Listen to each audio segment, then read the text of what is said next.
Well, I'd like to just thank everybody for the incredible job they've done. I love the state. As you know, Ron and I have had a really great relationship for a long time. We had a little off period for a couple of days, but it didn't last long. It didn't last long, and a lot of respect for each other. And it's a great honor to be deep in Florida, the Florida Everglades, to open America's newest migrant detention center. It's incredibly built, and you're seeing that yourself. That's why I said, let the press join us on our walk so they can see what's happening. It's known as Alligator Alcatraz, which is very appropriate because I looked outside and that's not a place I want to go hiking anytime soon.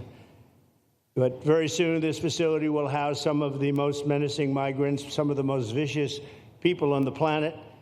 We're surrounded by miles of treacherous swampland, and the only way out is really deportation. And a lot of these people are self-deporting back to their country where they came from.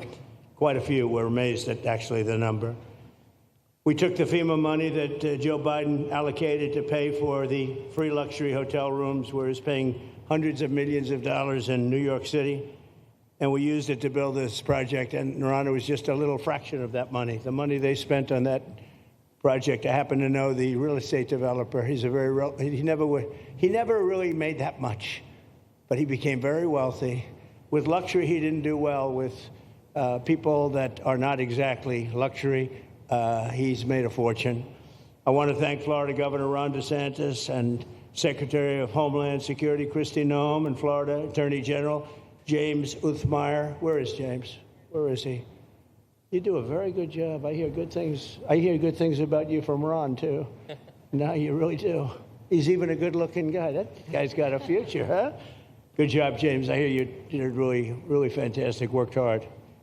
You're like in the construction business for a few days, right? Congratulations. For all the hard work and to make this facility possible. It's amazing. Thanks as well to Florida Agricultural Commissioner Wilton Simpson. Where is Wilton? Where are you, Will? Hi, Wilton. Been a long time. Thank you. Congressman Byron Donalds. Where's Byron? Hi, Byron. How are you? Good. Florida Speaker of the House, Daniel Perez. Daniel? Daniel, thank you, Daniel. Why, you didn't want to sit up here with us, Daniel? Executive Director of the Florida Division of Emergency Management, Kevin Guthrie. Hi, Kevin. Good job. Acting Director of ICE, Todd Lyons. Todd, great job. And Senator Joe Gruters. He is a great guy. Where is Joe? We love Joe. Thank you very much. Welcome home. Thank you. Thank you, Joe. Joe is great. With the help of those incredible Border Patrol agents, we now have the lowest level of daily border crossings ever recorded. As you know, last month, the month of May, just got released 2 days ago, the number of illegal aliens into the United States was zero. Zero. Even I find that hard to believe. Somebody must have gotten in, I think. I don't know, but they say zero. And the people that count them are radical left Democrats. So when a radical left Democrat tells me it's zero, I believe him. But there's still much work to do. In the 4 years before I took office, Joe Biden allowed 21 million people, that's a minimum, I think it was much higher than that, illegal aliens to invade our country. He invaded our country just like a military would invade. It's tougher because they don't wear uniforms. You don't know who they are. More than the populations of New York City, Los Angeles, Chicago, Houston, Phoenix, and Philadelphia combined. That's what came into our country from prisons, from mental institutions, from street gangs, drug dealers. It's disgusting. This enormous country-destroying invasion has swamped communities nationwide with massive crime, crippling costs, and burdens far beyond what any nation could withstand. No nation could withstand what we did, and we're in the process of doing it, but we have some great people doing it now, and you see them up here with me. But it's, I'd call it like an unforced era. It's sort of like men and women sports. It's sort of like transgender for everybody. How could they have done this to our country? And we're never going to forget it. Last year, 15% of all the hotel rooms in New York City were used to house illegal aliens at costs at they never got for luxury. They never got this much for luxury people coming in from the wealthiest places on earth. They made more money with the illegal immigrants, with many rooms costing more than $300 a night, 6 times the rent of a typical American family. In Denver, Colorado, the city was forced to cut $10 million from its police and fire department budget as part of a $90 million plan to house illegal aliens. And it's a population that's growing and growing and destroying Denver and growing. And again, it's destroying Denver. And it's destroying many other cities, too. Likewise, one of the city's largest hospital system is drowning in unpaid medical bills, unpaid in the billions, after their emergency rooms were flooded with tens of thousands of illegals, leading to the closure of critical services. And these are really critical services. They can't even keep them open for American patients. The American patients were treated worse than any illegal immigrant. In Los Angeles, 1 in every 4 students in the public school system is from a household headed by an illegal, and most of them don't speak English, so they're in a school system, and they don't have interpreters, they don't have anything, they don't speak English. What a mess, what a mess. Unforced error, all these people allowed to come in. The United States is now spending $78 billion a year on translation. Okay, think of that, $78 billion a year on translation, and smaller numbers on special education programs for non-English speakers in our public schools. So $78 billion, I think that's not a mistake. I would say $1 million maybe, hundreds of thousands of dollars, $78 billion, Joe, on translators and non-English speaking work. Federal government, the Justice Department, it's more than twice the cost of maintaining the United States Justice Department, what we're spending on translation and other things to help. In total, the average illegal alien costs American taxpayers an estimated $70,000. That's each, $70,000. I think that number is even low. If you care about balancing the budget, the single most impactful step we can take is to fully reverse the Biden migration invasion. One of the worst invasions we've ever had. We've never had an invasion like this. We've had invasions, but we've taken care of them. We've never had an invasion like this, and it's with us. And we have some very bad people out there looking to do big harm.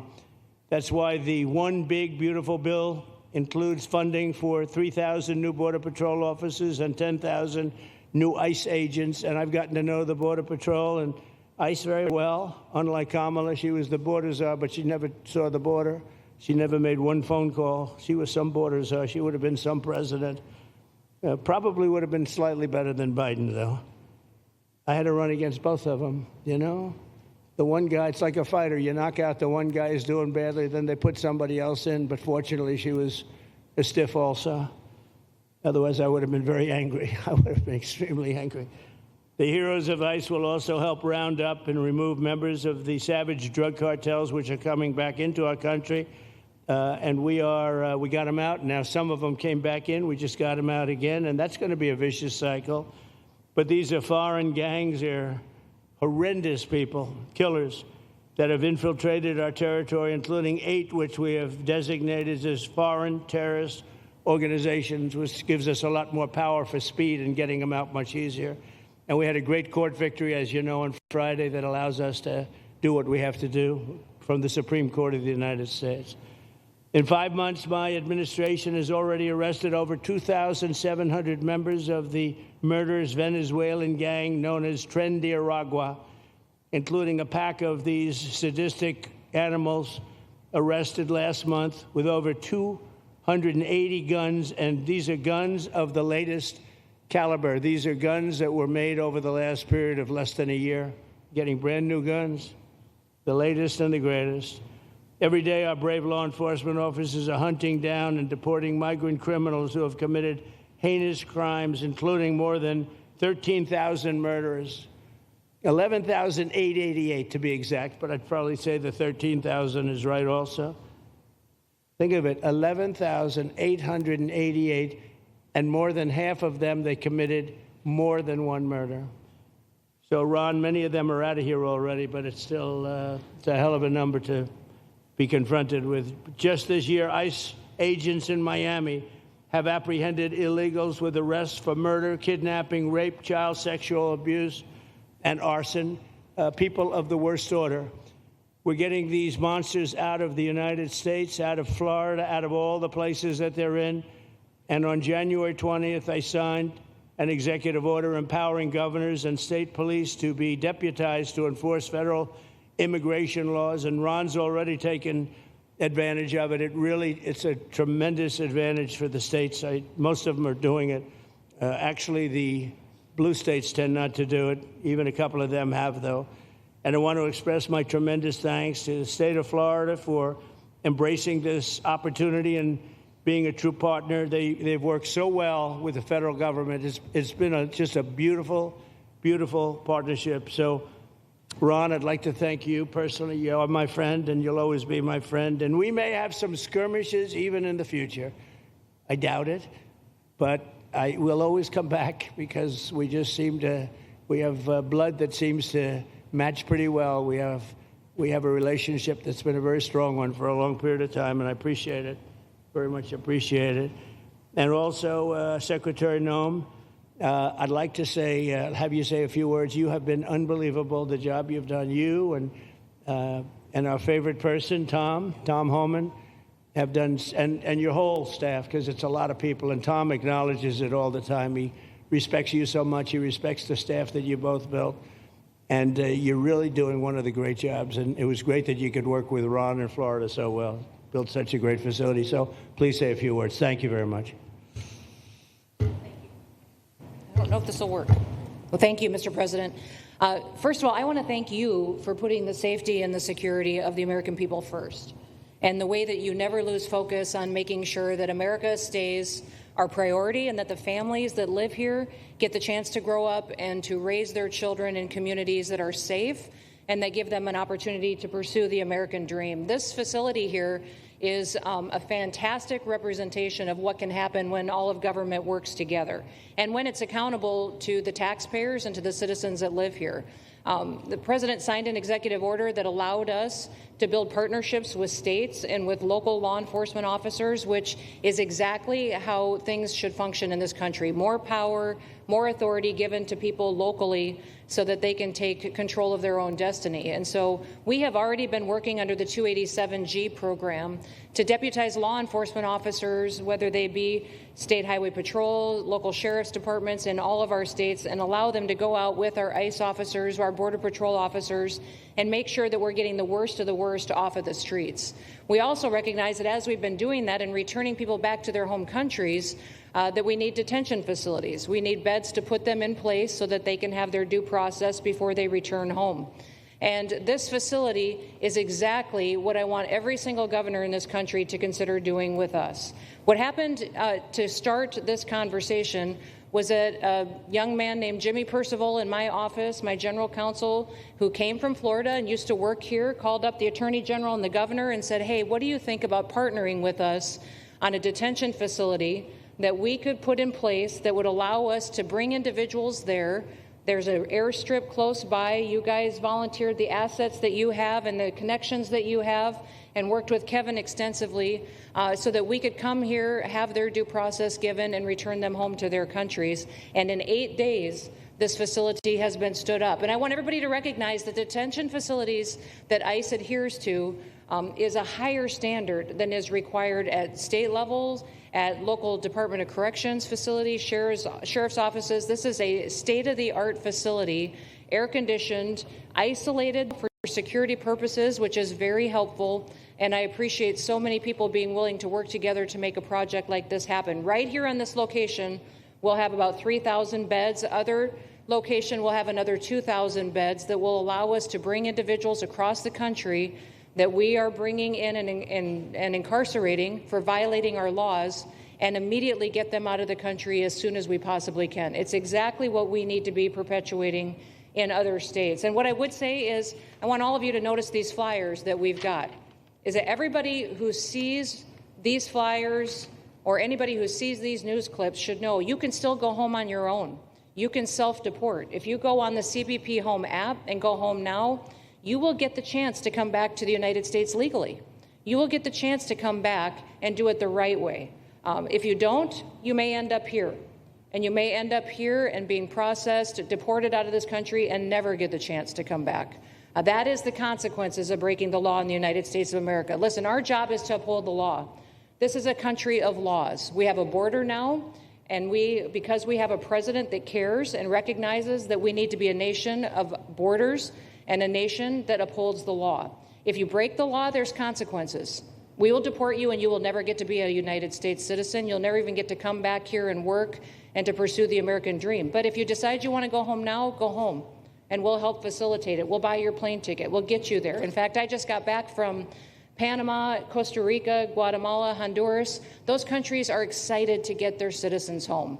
They're setting up programs to loan them money to buy houses when they get there, help them with food assistance, get their children educated, scholarships. They want their citizens that are living here in the United States illegally to come home and to be a part of their economy and help their countries grow. So this is a win-win for everyone. And I just want to end, Mr. President, by thanking our law enforcement officers, by thanking our ICE officers and our Border Patrol officers for what they do every day. They are out on the streets, and violence against them has increased over 500% since Trump has gone back into the White House, because he's upholding the law and because a bunch of liberals, socialists, and Marxists are out there lying about what President Trump is doing. President Trump is upholding freedom by what he is doing. The freedom to live safely in this country and to do things legally and to have justice. And because those liberals, and I'm calling out you, CNN, I'm calling you out because you lie every single day about what these operations are. We are going after murderers and rapists and traffickers and drug dealers and getting them off the streets and getting them out of this country because Joe Biden let the worst of the worst come in here. The other day I was talking to some marshals that have been partnering with ICE. They said that they had detained a cannibal and put him on a plane to take him home. And while they had him in his seat, he started to eat himself. And they had to get him off and get him medical attention. These are the kind of deranged individuals that are on our streets in America that we're trying to target and get out of our country because they are so deranged they don't belong here. And they shouldn't be walking the streets with our children. And they shouldn't be living in the communities with our families who just want to grow up, go to job, raise their children to grow up and get a job and to live the American dream. So thank you to all of our law enforcement officers, those in our military that have been helping, our National Guard. Thank you to Governor DeSantis for stepping up and being an example to other governors. I hope my phone rings off the hook from governors calling and saying, how can we do what Florida just did? How can we do exactly what they did? Because we need this big, beautiful bill. We absolutely have to have this big, beautiful bill that has the funding so that we can continue this operation and we can get those bad criminals off of our streets and have the officers to do it so that when they go out on an operation, somebody's got their back. Somebody's got their back, they can do it safely, and they can go home to their families at night, too. So this bill needs to pass through Congress so we have the resources at the Department of Homeland Security to make sure that our homeland truly is secure. And, Mr. President, thank you for Stephen Miller. I just want to thank you for him. This guy calls me night and day and tells me all of his wise advice and wisdom, but he's a rock star because he loves this country and he's passionate about making sure that nobody is prioritized over an American citizen. We love everybody. We do. We love everybody. Not everybody. But, a lot of people. But we shouldn't be putting people illegally above citizens. We should be making sure that we do things right. And that's what America has always stood for, and we're an example to the rest of the world because we do it right. So, Mr. President, you surround yourself with great people, and I think that's because everybody wants to work for the greatest president that the United States has ever had, and that's President Donald J. Trump. Thank you very sir. much, Christy. That's Thank so you. nice. Thank you. Thank you very much. And I have to say that, you know, when Christie's name was put before me by Tom Homan, by the way, because I wanted him for the border, and somehow I thought that was going to be good in that sort. But he didn't want the upper job, and I said, who do you recommend? Kristi Noem. I said, oh, are you kidding? She's great, but she's such a fine, elegant person. He said, sir, she's tough as hell. I said, are you sure? You are tough as hell, I tell you, and you do it in a very nice way, but you are. If you ever saw her ride a horse, she rides a horse like she should be in the rodeo. She's like an unbelievable horse person, and you've done a fantastic job. And Steve Miller would even agree to that. And he likes nobody, by the way. I don't think he likes anybody. And another one we like is Ron. And Ron, would you say a few words, please? Sure. Well, thank you, Mr. President. Welcome back to Florida. And I think this is the first time you've been back since the events of a couple weeks. So just let me say, as somebody that was serving on active duty in Iraq back in the day, we witnessed the number of our troops that were killed or wounded by the Iranians. We know that they're a militant Islamic regime that was hell-bent on getting nuclear weapons, and under Joe Biden, they were about to get nuclear weapons. And because of your strong actions, those dreams and those ambitions have been reduced to rubble. And I thank you. I know a lot of veterans thank you, and people in Florida really thank you for stepping up and really making